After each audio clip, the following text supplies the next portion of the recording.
La mère d'un jeune homme a été hospitalisée. Elle a été placée en soins intensifs. Quelques jours plus tard, les médecins lui ont dit que son état était désespéré. Elle pourrait expirer à tout moment. Il a quitté l'hôpital désemparé. Sur son chemin, de retour pour visiter sa mère, il s'est arrêté à une station d'essence.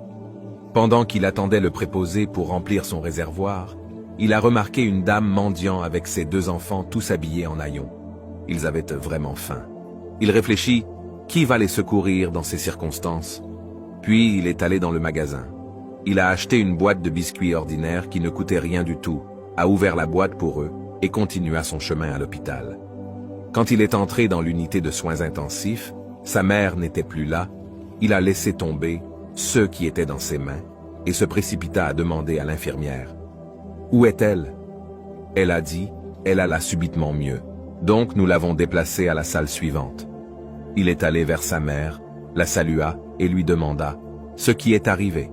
Elle a dit qu'elle a vu pendant qu'elle était inconsciente une dame en tenue débraillée et ses 2 enfants avec leurs mains tendues vers le ciel en priant pour elle. Le jeune homme se tenait dans la stupéfaction. Louange à celui dont la compassion englobe tout. Louange à Dieu. Donner l'aumône repousse les calamités par la permission de Dieu. Guérir votre maladie à travers l'aumône.